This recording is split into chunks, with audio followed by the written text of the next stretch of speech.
Los psíquicos afirman que un espejo en una habitación oscura puede ser peligroso, pudiendo abrir una puerta no deseada. La visualización de un espejo con la luz de las velas pueden conllevar muchos peligros, según los mitos y las leyendas.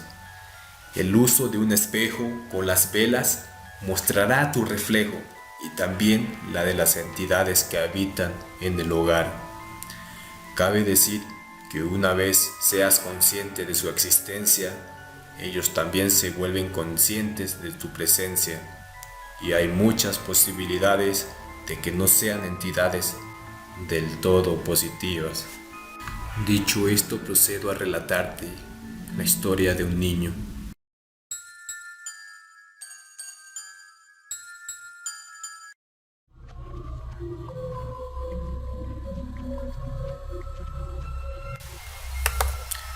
Este relato es real y sucedió un día de verano en algún lugar de Ecuador. Javier, un niño de 9 años, había invitado a su amigo Michael a su casa a jugar a las escondidas. Previamente, antes había pedido permiso a su hermana mayor, la cual solo le ganaba con 5 años, pues sus padres no se encontraban. Jugaron piedra, papel y tijera para determinar quién iba a ser el que cuente y se ponga a buscar. Desafortunadamente, a Javier le tocó contar. Digo desafortunado porque lo que el muchacho iba a presenciar después lo iba a marcar de por vida, y este hecho no podría ser olvidado. Javier se apuró en ir a un ropero que era de su abuela, el cual tenía 2 puertas, cada una con un espejo que ocupaba casi toda su extensión. Al frente del armario quedaba un corredor de unos 15 metros que daba al patio. El muchacho colocó su brazo extendido horizontalmente en la puerta del armario y apegó sus ojos al antebrazo para cubrir sus ojos y empezar a contar. 1, 2, 3, 5, 15, 30. Dijo: ya, ¿están listos? Bueno, ahora voy a buscarlos. Al incorporarse, vio algo en el espejo. Con apenas 10 años no sabía qué estaba pasando. Una sábana negra, que fue como lo identificó al principio, flotaba atrás de él a una distancia de 9 metros. Inundado por el temor, lentamente movió su cabeza hacia atrás e inmediatamente se dio media vuelta para observar directamente lo que veía en el espejo. Esto fue inútil, ya que en el corredor ni siquiera había ninguna sábana negra colgada ni tirada en el suelo. Desconcertado, miró al espejo de nuevo y, para su asombro, allí seguía la sábana negra, y esta vez la observó mejor y pudo identificar que esta sábana negra realmente estaba flotando, y aunque no pudo ver quién la usaba, la sábana negra se amoldaba a una túnica de un monje, la cual en su parte superior se levantaba una capucha donde no había cabeza ni rostro que apareciese. Estaba inundado por una negrura vivaz, cuyas mangas se encontraban levantadas como solo a los fantasmas les gusta permanecer. Esta túnica se empezaba a acercar lentamente a él. Javier estaba en shock y no creía lo que estaba viendo. Miró atrás de él otra vez rápidamente para asegurarse de que nada había detrás de él. Y en verdad no había nada, ninguna cosa que se asemejase a lo que él veía en el espejo. Pegó un suspiro aliviado, pero este alivio no le iba a durar mucho, ya que el mirar de nuevo al espejo, vio que aún seguía atrás de él. Es la muerte, escuchó una voz en su mente, como si le estuviera advirtiendo del mal que se le aproximaba. La muerte se le acercaba cada vez más, y tal parecía que se había acercado aún más a él en el tiempo que se había girado para verla. Se giró de nuevo para verla y seguía sin poder ver nada.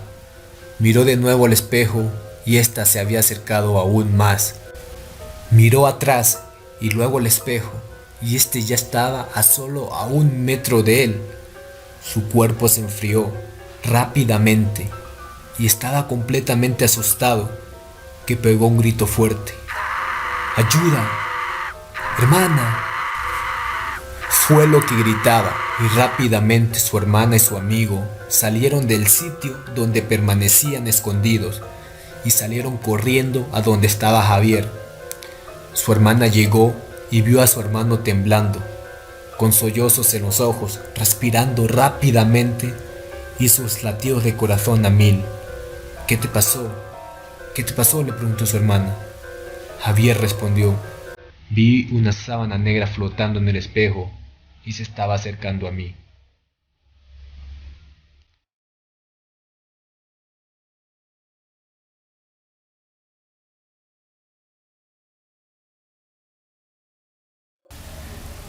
Tuvo que pasar muchos años para que Javier pueda saber qué realmente era lo que vio ese día, y a sus 16 años lo supo. Un tío de él había ido de visita a su casa y en la noche la familia se había reunido a conversar. El joven ya no recuerda fue cómo la conversación se encaminó a lo paranormal, pero su tío comentaba que él en una noche mientras dormía vio a su cuerpo en la cama y él encima de él flotando. Este había experimentado un viaje astral, que es cuando el alma se separa del cuerpo, y que podía saber solo viendo a la gente cuando ésta iba a morir, y que varias noches había visto a la muerte metiéndose a la casa de los vecinos, y al siguiente día o a los pocos días alguien de allí fallecía. Javier, lleno de curiosidad, preguntó cómo era la muerte. Su tío le dijo que era una especie de túnica negra flotando, a la cual no se le podía ver ninguna extremidad ni su rostro. Esta historia puedo dar testimonio de que es real, ya que quien les habla fue el protagonista quien la vivió.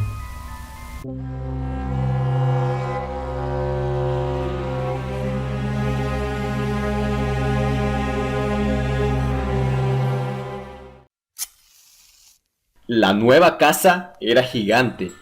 Una cocina comedor, 2 baños, un cuarto de estar enorme y 5 habitaciones, a pesar de que solo iban a usar 2.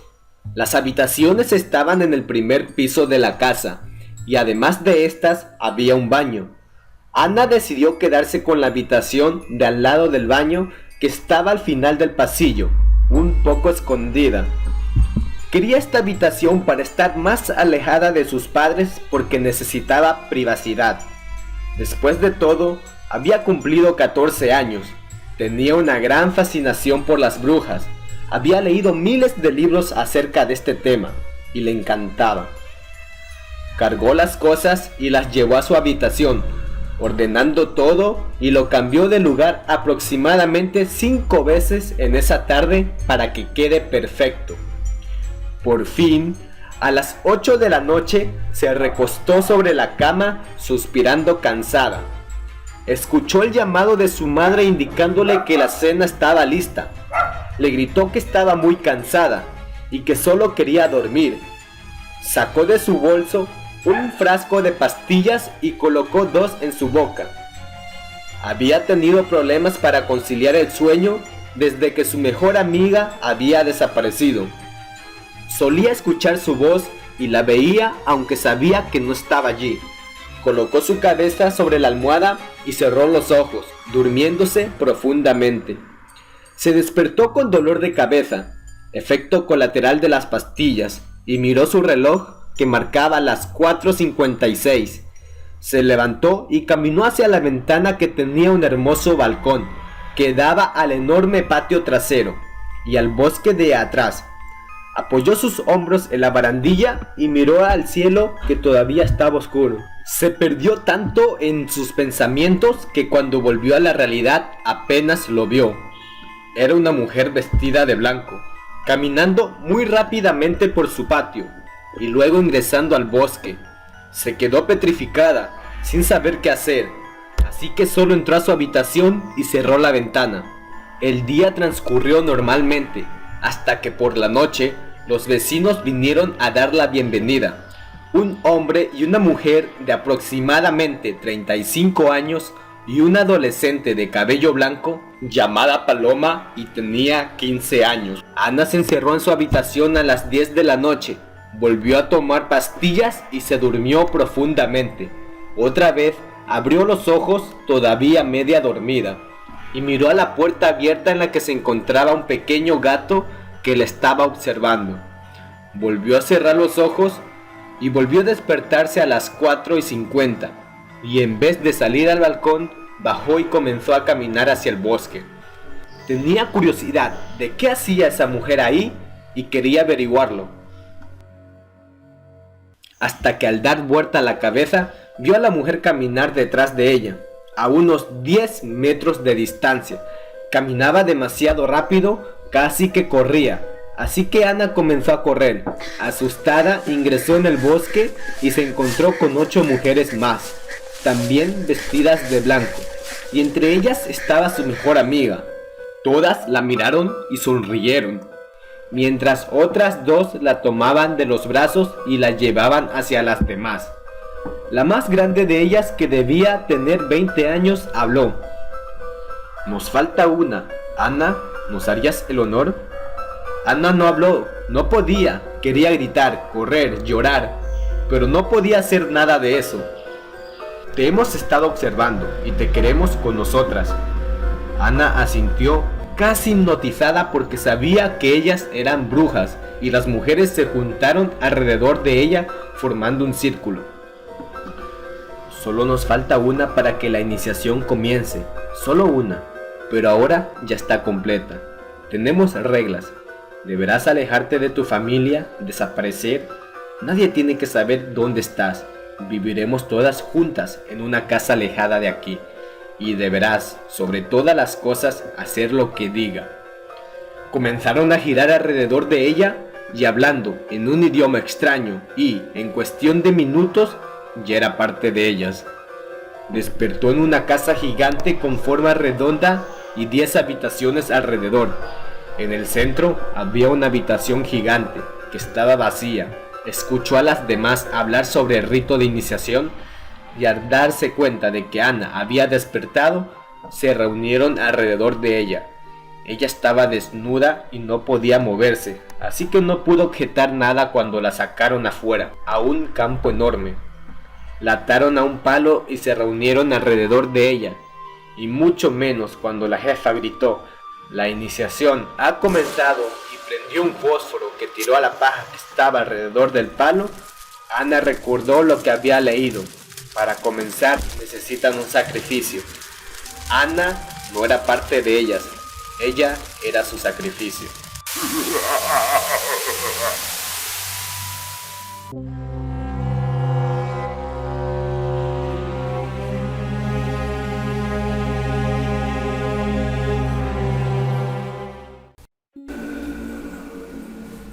Mi historia comienza una noche cuando me encontraba en casa.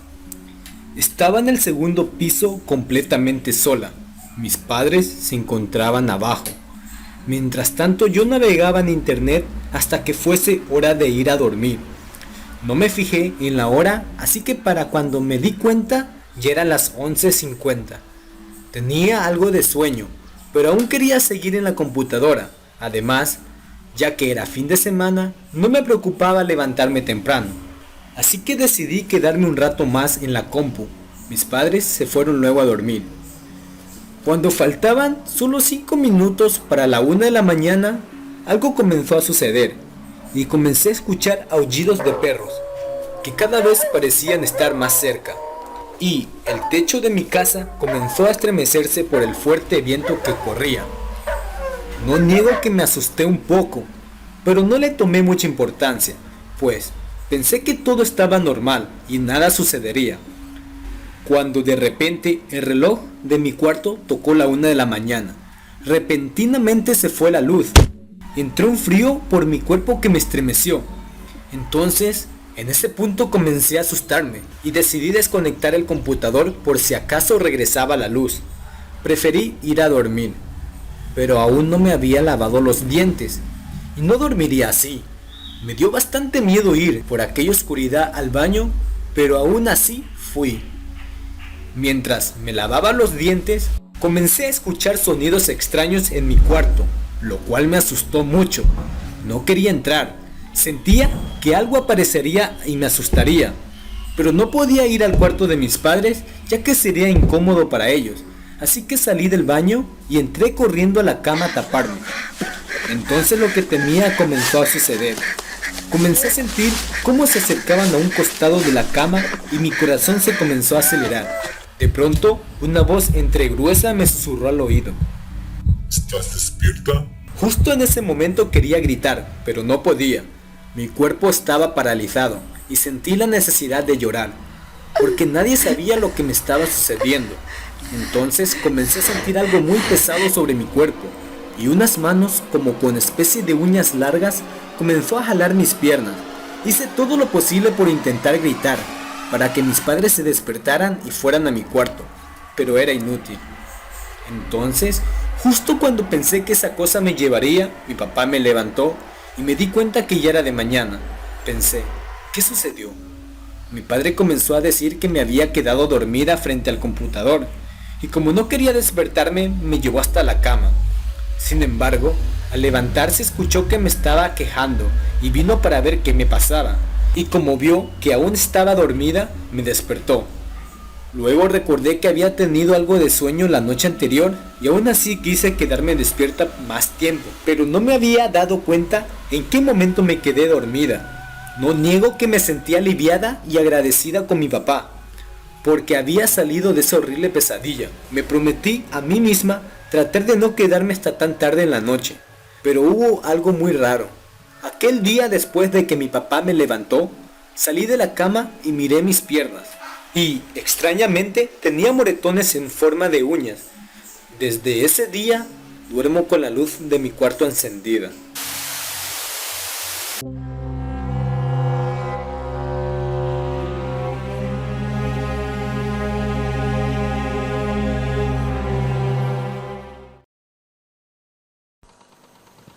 Soy un zombie, y no es tan malo.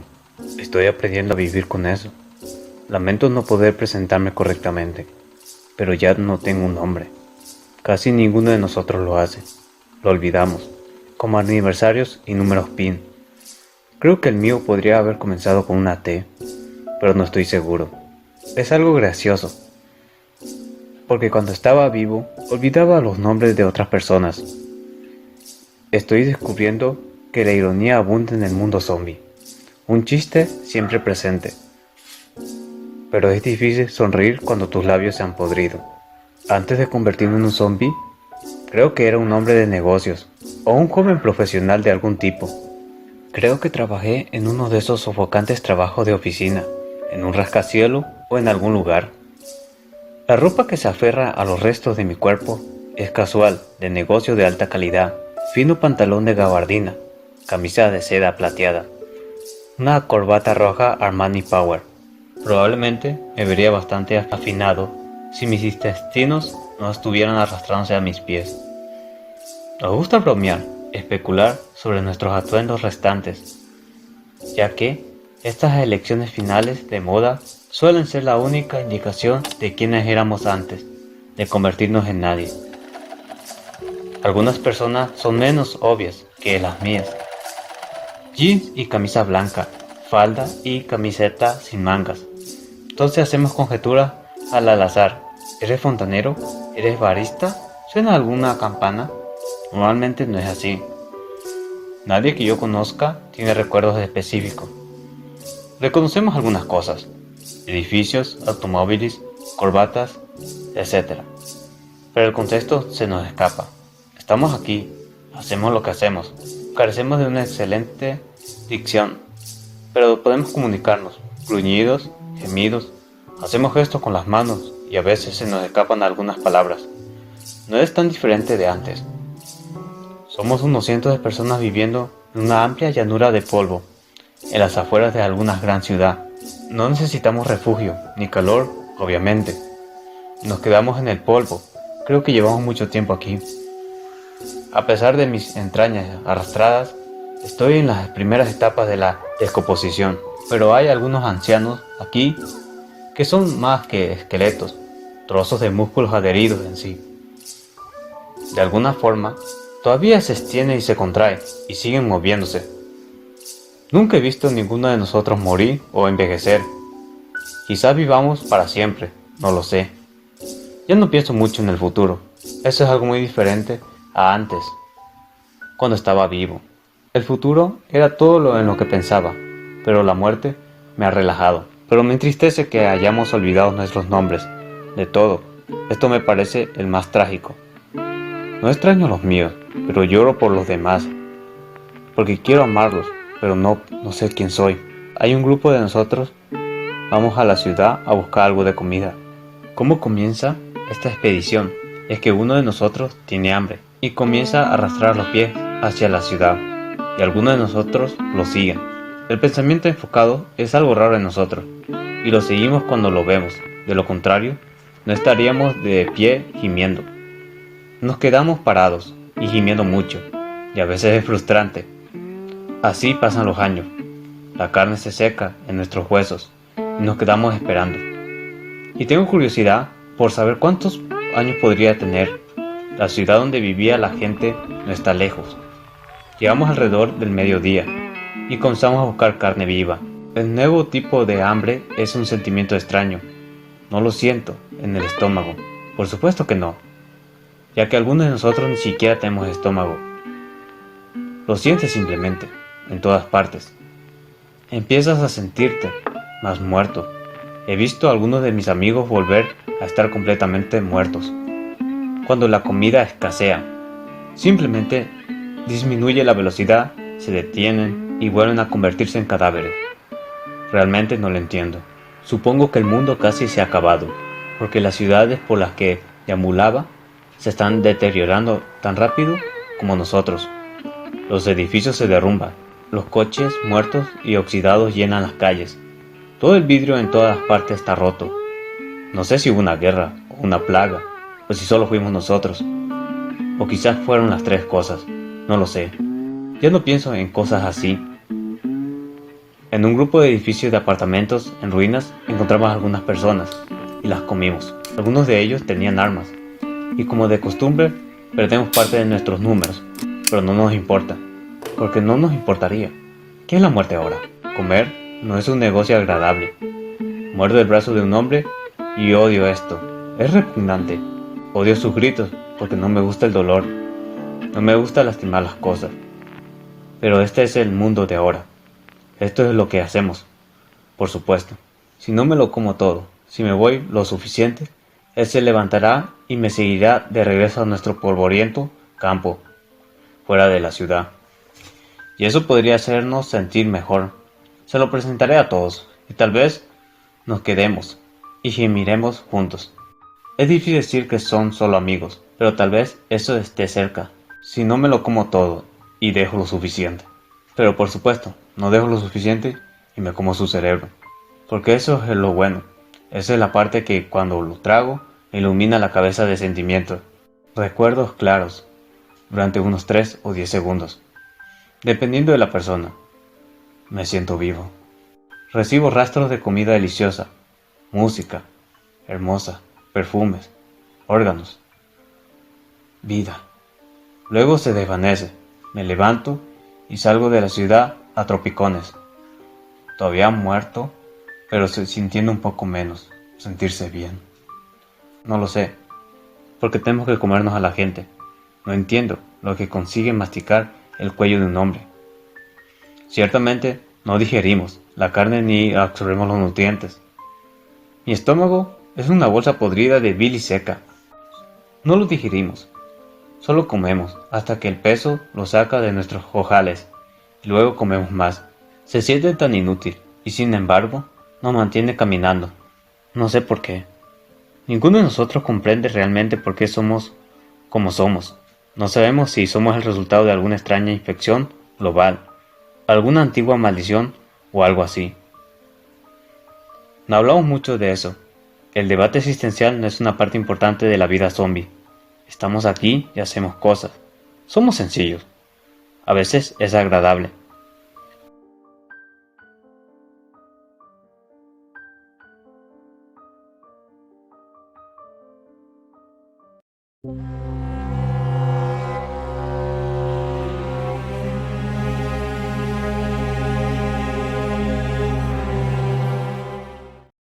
El origen y la caída de Lucifer.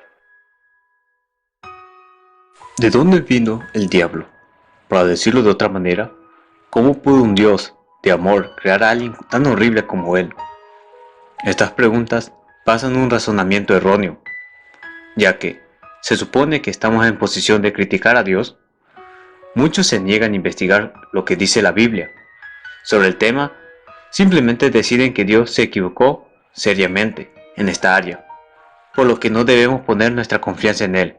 Primero, algo que tengo que resaltar es que Dios no creó al diablo como lo conocemos. Cuando Dios creó el mundo, se nos dice que Dios lo examinó y declaró que era bueno, según Génesis capítulo 1 versículo 31. Esto significa que incluso el mundo angelical no tenía ángeles o demonios malvados en ese entonces, pero para el tiempo del capítulo 3 del Génesis, encontramos que Satanás, en forma de serpiente, estaba tentando a Eva al pecado. Por lo tanto, en algún momento entre los eventos del capítulo 1 del Génesis y el capítulo 3 del Génesis, debe haber habido una rebelión en el mundo angelical, con muchos ángeles volviéndose en contra de Dios y volviéndose malvados a la vez. Esta rebelión fue dirigida por el mismo Satanás, o Lucifer, como se lo conocía todavía en ese entonces. La caída de Lucifer del cielo, según la Biblia, nos da esta información sobre el diablo antes de su caída. Llamado Lucifer, que significa estrella de la mañana, ocupó una posición de alto rango en las huestes angelicales. Tenía una belleza exquisita, una gran sabiduría, dada una posición de gran poder e influencia, llamado el querubín guardián. Era el modelo de la perfección, lleno de sabiduría y perfección en belleza. Estabas en el Edén, en el jardín de Dios. Fuiste ungido como al querubín guardián, porque así te ordené. Estabas en el monte santo de Dios. Caminaste entre las piedras de fuego. Eras perfectos en tus caminos desde el día en que fuiste creado, hasta que se halló en ti la maldad. A través de su comercio generalizado, se llenó de violencia y pecado. Por eso te expulsé en desgracia del monte de Dios, y te expulsé, querubín guardián, de entre las piedras del fuego. Tu corazón se enorgulleció de tu hermosura, y corrompiste tu sabiduría a causa de tu esplendor. Así que te arrojé a la tierra. Hice de ti un espectáculo delante de los reyes. Ezequiel, capítulo 28, versículos del 12 al 17. Los querubines se describen según las escrituras como criaturas angelicales poderosas y majestuosas, que rodean el trono de Dios. Y Lucifer había sido una vez un querubín guardián. Irónicamente, después de que Adán y Eva sucumbieran a la tentación del diablo, desobedecieron a Dios y fueron expulsados del Edén. Dios envió a querubines para proteger el Edén. Génesis capítulo 3, versículo 24. Dado que Lucifer había sido el modelo de la perfección, ¿qué tipo de pecado le llevó a su caída?, se preguntarán. Pues su corazón se enorgulleció por su increíble belleza. Lucifer permitió que su perfección fuera la causa de su corrupción. Lucifer no estaba satisfecho con adorar a Dios. En cambio, quería ser adorado. Una vez que fue un hermoso y poderoso ángel de Dios, perdió su antigua y exaltada posición en el cielo. Lo siguiente que voy a decir pertenece a Isaías capítulo 14, versículos del 12 al 15. ¿Cómo caíste del cielo, oh lucero, hijo de la mañana? ¿Cómo has sido derribado por tierra, tú que debilitaste a las naciones? ¿Por qué has dicho en tu corazón, subirá al cielo? Exaltaré mi trono sobre las estrellas de Dios. También me sentaré en el monte de la congregación, en los lados más lejanos del norte. Subiré por encima de las alturas de las nubes. Seré como el Altísimo. Sin embargo, serás derribado al Seol, a los más profundos del abismo. A continuación, Lucas capítulo 10, versículo 18. Lucifer, que significa estrella de la mañana, se convirtió en Satanás, que quiere decir acusador. Cuando cayó a la tierra, Jesús, hablando de ese evento, dijo: vi a Satanás caer como un rayo del cielo. Se preguntarán los seguidores de Lucifer, ¿qué pasó cuando cayeron? Según las escrituras nos dicen que tomó un tercio de los ángeles. Ver Apocalipsis capítulo 12, versículo 4. Considerado que las huestes angelicales cuestan con más de 10.000 por 10.000. Vean Apocalipsis capítulo 5, versículo 11. Este es un grupo considerable. Ellos dan cuenta de los ángeles caídos, o demonios ahora conocidos, que ahora cumplen sus órdenes como resultados. Satanás es un ser espiritual caído, pero poderoso a la vez, con una red bien organizada de poderosos demonios para ayudarlos a lograr su propósito. Esos propósitos, según Jesús, son robar, matar y destruir. Juan capítulo 10, versículo 10. Esas son malas noticias. Bueno, pero no todo es así. La buena noticia es que 2/3 de los ángeles están a nuestro lado. Como dijo el profeta Eliseo a sus siervos: no tengas miedo, los que están con nosotros son más que los que están con ellos. 2 de Reyes capítulo 6, versículo 16. Como cristianos tenemos un activo aún mayor que la mayoría de los ángeles de nuestro lado. Jesucristo, quien conquistó a Satanás en la cruz del Calvario, también está a nuestro lado.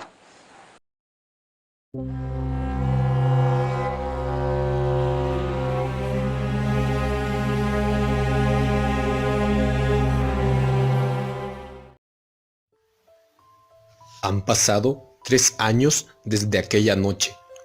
Yo no debí haber estado ahí. Ellos lo sabían.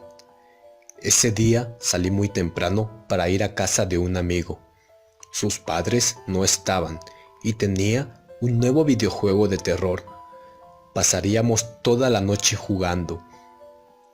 Ellos lo sabían. Yo no debía haber estado ahí esa noche. Mi amigo tenía que estar solo. Ellos lo habían observado durante días como hacen siempre y sabían que esa noche estaría solo.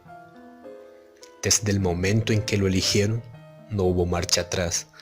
Pero tal vez quieras saber quiénes son ellos.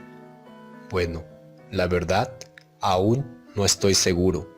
Sigo sin asimilar lo que pasó aquella noche. Pero te contaré lo que hasta ahora sé, para que tengas cuidado. Ellos se encuentran en todas partes. En ningún lugar estás a salvo de ser su víctima. Eligen a una persona. No sé bien cómo o en qué características se basan. Pero una vez que te eligen, no cambiarán de opinión. Te vigilan, te estudian y estudian a todas las personas que conoces. Día tras día te observan cuidadosamente, sin que tú te percates de su presencia, y esperan la noche en que su víctima esté sola. Es en ese momento cuando todo empieza. Aquel día llegué alrededor de las 8 de la tarde a su casa. Sus padres habían salido desde temprano y él había preparado todo lo necesario para pasar jugando toda la noche.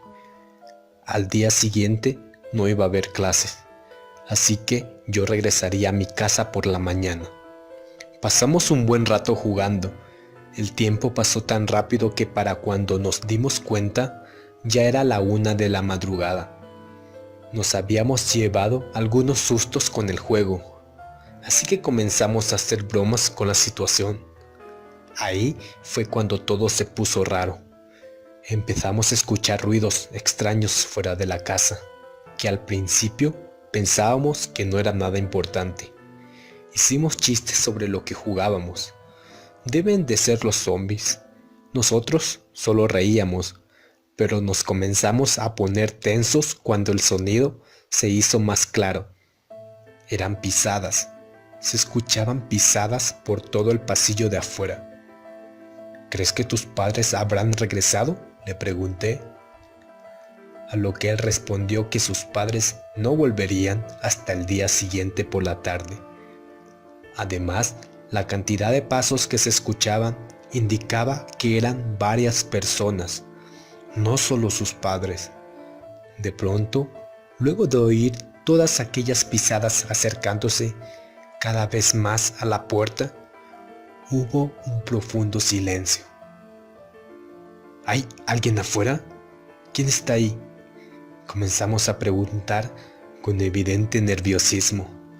Estábamos seguros de que había alguien afuera, pero esos sonidos, ¿quién podría ser? En la habitación en la que estábamos había una computadora que mi amigo había encendido desde que comenzamos a jugar. Se escuchó un sonido que provenía de ella, un sonido familiar, pero que por el miedo que teníamos en ese momento nos sobresaltó a ambos. Solo era un correo electrónico que le había llegado, pues también había dejado la ventana de su correo abierta. Ver esto nos dio algo de sosiego y hasta reímos un poco. Sin embargo, la tensión volvió a nosotros al notar que la dirección de quien lo enviaba era irreconocible, una combinación aleatoria de números y letras. Dudamos en abrirlo, pero mi amigo decidió hacerlo. Quedamos completamente paralizados tras leer lo que decía el correo. Pase lo que pase, no abras la puerta. Con tan solo leer esas palabras, una sensación de pánico me invadió, pero el mensaje decía más. Ellos están afuera. Por favor, hagas lo que hagas, escuches lo que escuches, no abras la puerta. Intentarán convencerte de que lo hagas. Tienen muchos métodos. Pueden fingir ser alguien que conoces, un familiar, un amigo, y sus voces sonarán igual. Tal vez te pidan ayuda, te dirán que están lastimados, te suplicarán que abras la puerta. Pero oigas lo que oigas esta noche, no abras. Trata de ignorarlos, trata de dormir. Mañana todo estará bien. Ellos jugarán con tu mente. No se lo permitas. Por favor, créeme, no abras la puerta.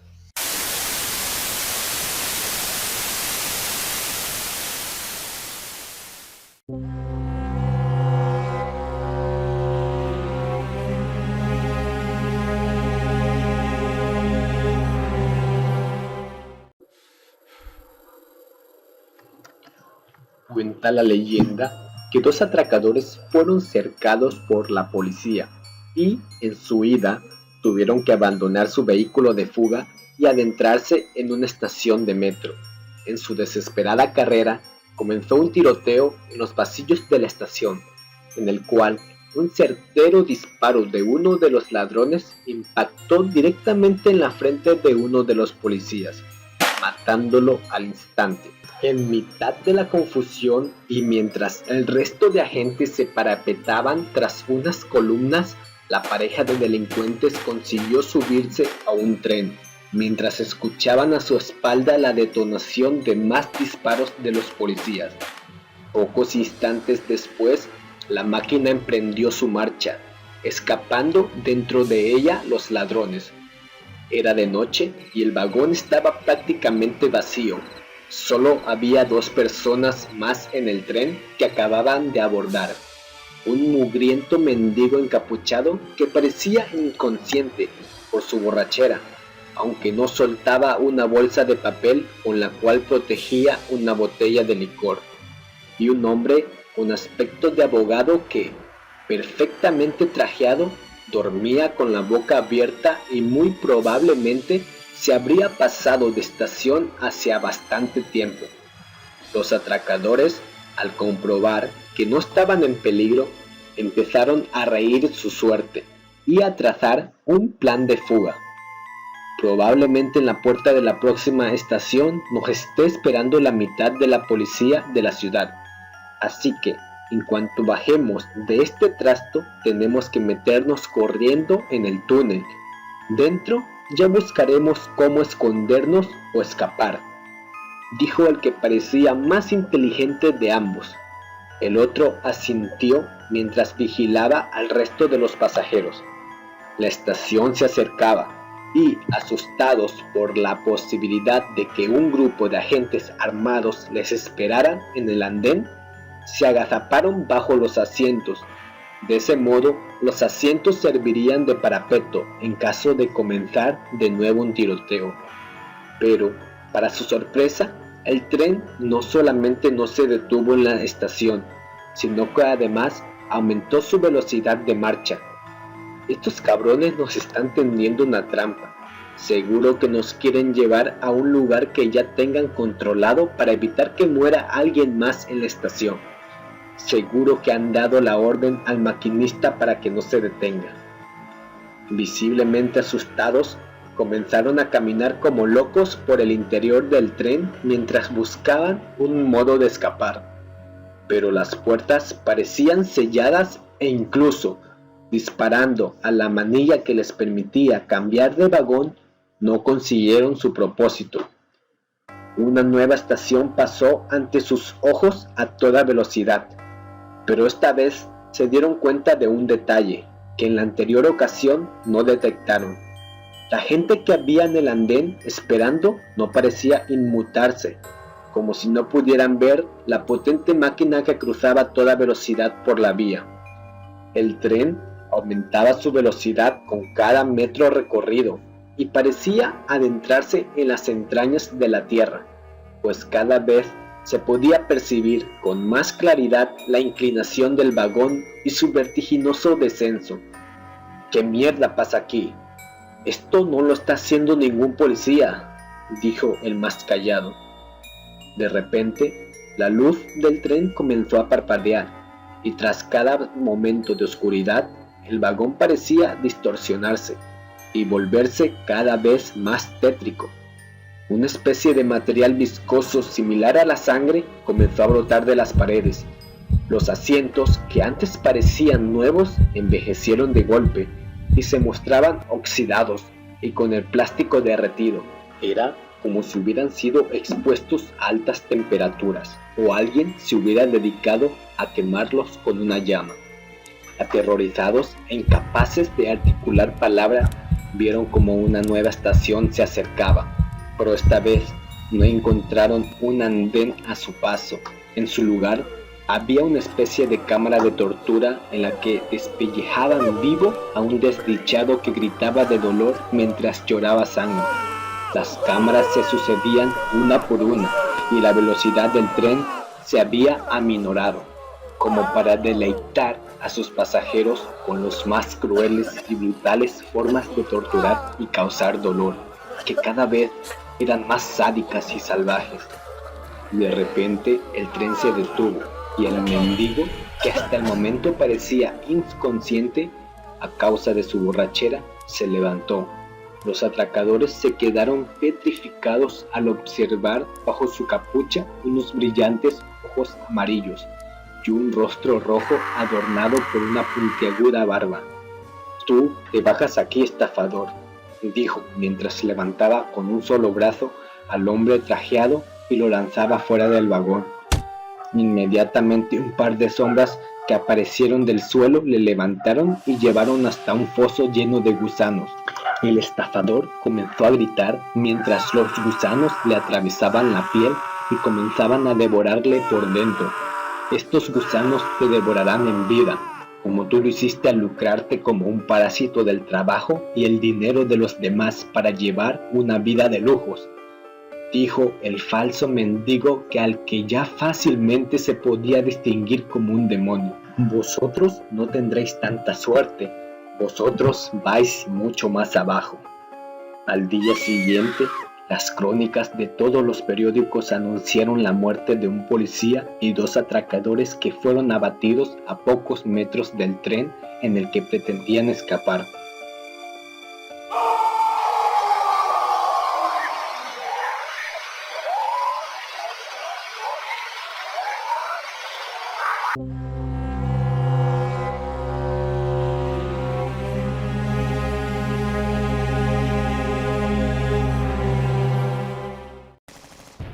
Yo estuve ahí cuando arrojaron las bombas, cuando los líderes del mundo decidieron que la escoria humana debía ser erradicada de la existencia. Yo estuve ahí cuando el general al mando ordenó soltar el martillo de Dios sobre inocentes y criminales sin distinción. La orden fue simple: sin sobrevivientes. Entré al ejército apenas me gradué de la secundaria. Tenía las aptitudes físicas e intelectuales para hacerlo. Tuve una buena carrera, logré el cargo de subcomandante y hasta acuñé mi propia estrategia militar bautizada Defensa Espartana. Porque, como en la batalla de las Termópilas, consistía en encerrarse en un lugar pequeño con armamento pesado y recibir al enemigo en un terreno embudo para menguar sus fuerzas debido a su limitado alcance de poder. Nunca me agradó el nombre, pero solo me importaba su eficacia. Me desarrollé también como redactor de crónicas de batalla, una tarea maravillosa para un aspirante a novelista, excepto por el hecho de que cada baja escrita en mi hoja no era un número, sino una persona. Alguien que no vería a sus hijos crecer o pasearía de la mano con su alma gemela, y no estaría en la mesa con sus seres queridos para recibir el año nuevo. Lo que presencié luego del bombardeo no tiene nombre ni clasificación, excepto de brutalidad pura y cruda. Ninguno de los soldados que me precedió tuvo que dispararle a alguien entre los ojos para terminar su sufrimiento, mientras apretando el gatillo y apartando la mirada me preguntaba qué clase de justicia divina permitiría eso. Los altos cargos político-económicos, que no eran más de un centenar de personas con inconmensurables poderes de influencia, fueron los que tomaron la decisión. En un mundo comandado por el fascismo extremo, ellos competían entre sí por el título del más sádico. Cada cárcel sobre la faz de la tierra fue bombardeada. Nada quedó de ellas más que un hoyo negro en el suelo. Cuando todo terminó, la junta militar quedó en silencio, desde el comandante principal hasta el soldado raso que servía el café. Ninguno en esa sala era más que una marioneta. La lluvia caía copiosa sobre la ventana, mientras yo me acercaba para observar el exterior esperando el caos absoluto. Miré hacia el cielo, vi un relámpago surcarlo y me pareció divisar una figura a lo alto. Atrás, luz de las nubes. En ese momento declaré que mi mente había abandonado el campo de la cordura de manera definitiva. No era de culparme, ya que acababa de presenciar el acto de tiranía último. Los llamaron sabuesos del infierno. Lucían como nosotros, pero parecían haber surgido de las llamas eternas. Eran salvajes y despiadados. Ni siquiera mataban para alimentarse, ya que sus víctimas eran encontradas enteras o por lo menos ninguna parte estaba perdida después de haber sido destazadas. Luché contra ellos. Luché como nunca lo había hecho contra otros soldados.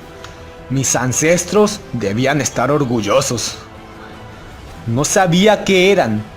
De esta manera no me invadió el remordimiento al volarle el cráneo al primero que tuve el honor de salpicar de sangre mi rostro. La batalla se volvió insoportable. En cierto punto, y de nada sirvió la bestialidad que demostramos, ya que por cada uno que mataba, otra decena llegaba desde Dios sabe dónde. Al cabo de un tiempo decidí recluirme en solitario en una cabaña en las montañas. Podría haber sido llamado desertor, pero eso ya no me importaba. El lugar era propiedad de mi abuelo y había sido heredada a mi padre. En todas mis travesías jamás había conocido lugar más recóndito. Cargué conmigo incontables víveres que me darían, sumado a los regalos naturales del lugar, sustento casi ilimitado. Guardé mi diario y mis pertenencias. En mis adentros sabía que jamás volvería a ver a un ser humano, mucho menos a mi familia. Lejos en el tiempo habían quedado los días de colegio, de viajes con mis amigos, noches de pasión, cenas con mi familia. Todo había quedado sepultado bajo toneladas de cuerpos y mares de sangre. Cargaba siempre conmigo mi pertenencia más preciada, la primera pistola, que me había sido autorizada en el ejército. Tenía solo una bala en el tambor. No creía tener la valentía para usarla, pero es reconfortante saber que hay una salida alternativa. Mis días pasan solitarios en la cabaña. Preparo mis alimentos, hago el fuego para cocinar y me baño en el río, que por suerte está a solo unos pasos de mi vivienda. Ciertas veces camino hasta el lago que está detrás del bosque, a ver la luna llena iluminar cada rincón del valle. Cuando mi imaginación vuela, me deja ver los mejores momentos de mi vida. Recuerdo a mis seres queridos. Veo los rostros de todas las personas que no pude salvar de los sabuesos. Me pregunto, ¿de dónde pueden venir esos malditos? Esperaba no ser el último después del caos. Ninguno de nosotros está hecho para transitar el camino en solitario. Me agradaba la idea de legar tantos siglos de cultura a los que vinieran a la tierra luego de nuestro paso. Por suerte, los monstruos destruían gente y no libros, aunque me parecía irónico usar la palabra suerte en ese contexto. Un filósofo dijo alguna vez que el hombre es malo por naturaleza y que éste se ve oprimido en su maldad por las leyes de la sociedad. Después de presenciar lo que hicieron los mandamases con su solución final, no cabe la menor duda. Como mucho antes que yo, escribo un diario para no volverme loco. Tengo conocimiento sobre la fecha, el día y la hora, pero no me interesan. Nada importa en un mundo donde te debates si los que destruyeron a la humanidad son las bestias imberbes o los que dejaron caer las bombas. Espero paciente el día en que vengan a buscarme. Según mis cálculos, ya queda poco de la raza humana, aunque no puedo negar mi naturaleza al tener una pizca de esperanza en mi corazón. Espero que nos sea permitido el paso al otro mundo. Así podré reencontrarme con mis más cercanos. Ciertas noches me pregunto, ¿para qué me sirve escribir mis memorias si al final nadie queda ya para leerlas? Pero espero que los que ocupen nuestro lugar en el futuro sepan por qué abandonamos este mundo. Sé que vienen por mí, así que me tomé el trabajo de preparar mi propio epitafio, tallando con mi navaja en una de las paredes. Espero puedan descifrarlo. Aquí yace el último eslabón de una raza milenaria, castigada por su soberbia, alcanzada por la justicia. Mientras dejo mi prueba de existencia en el muro ante el cual estoy de pie, la imagen de aquel ser que me dejó ver el relámpago no deja de atormentarme. Llegó el final de la era. Cerró el diario luego del punto final. Se acercó hasta su baúl y tomó la pistola. Se vistió con su traje militar de gala y caminó hasta la ventana. Vio a la horda acercarse, el ejército más grande que jamás había visto. Una franja negra en el horizonte, levantando polvo y llenando el aire con su mortal pestilencia. Paso tras paso, los sabuesos avanzaban por la tierra negra marchando en un ritmo tortuoso, mientras el ser de las nubes, el gigante que vio en medio de la tormenta, en todo su esplendor de proporciones bíblicas, se encontraba detrás de ellos dirigiéndolos hacia el final. Incluso, a la distancia, pudo mirarlo a los ojos, rojos y de mirada gélida. Semejante despliegue de fuerza era señal de que así como él había creído, era en efecto el último ser humano sobre la faz de la tierra. Saludó con una mano en la frente y apoyó el cañón de la pistola en su sien. Incluso en el final de los tiempos de la humanidad tendría la última palabra. Miró el apocalipsis en toda su maravilla caótica. Dibujó una sonrisa en sus labios y mientras una lágrima se derramaba, jaló el gatillo.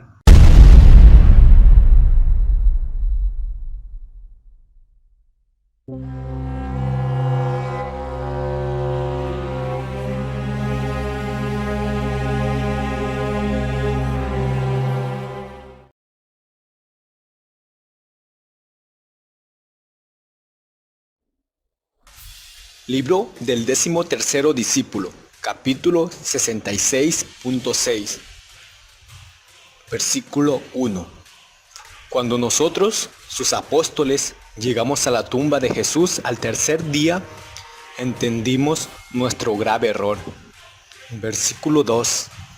La piedra que aguardaba la entrada de la tumba no había sido asegurada apropiadamente.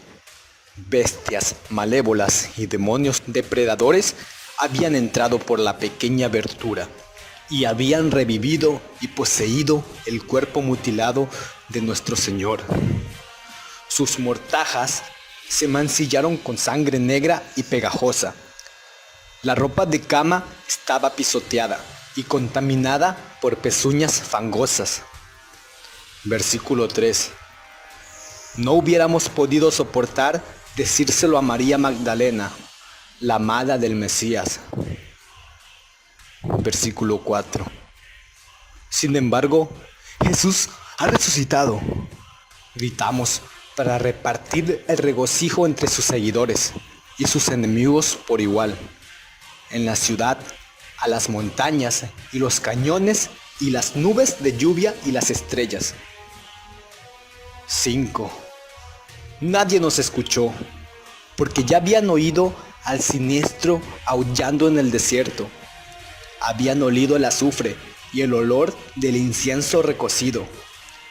Ellos, como nosotros, se habían escondido en sus casas, mientras la criatura de ojos muertos que gruñía deambulaba por los callejones oscuros de Jerusalén, rezumando sangre y fluidos de sus heridas en manos y pies, con vísceras y cueros cabelludos humanos atrapados en su barba desaliñada. 6.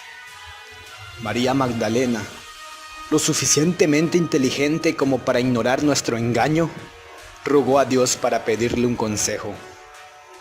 7. Necesito hacer un plan, tronó Dios.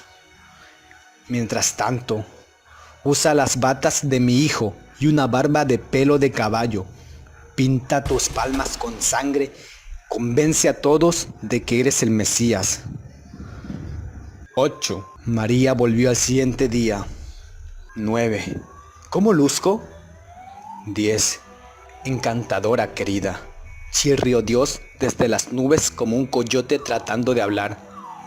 11.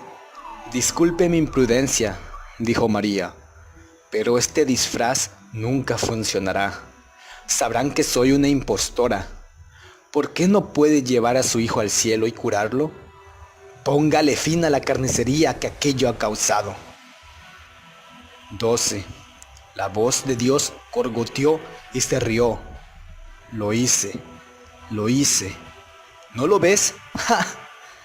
Traje a Jesús al cielo, pero luego evisceró y devoró a su propio padre. Y ahora ¿Quién es el impostor? Sin embargo, no te preocupes, tu gente tendrá un Dios muy pronto. 13. La cosa que una vez se hizo pasar por Jesús y ahora era Dios, chilló de risa. Las nubes llovieron la sangre del Cordero. 14. Bajó el terror. María corrió a Jerusalén, aún con las batas y la barba. 15. ¡Ha resucitado!, gritó la gente cuando la vio. Y bajaron el rostro a la tierra, manchada de sangre.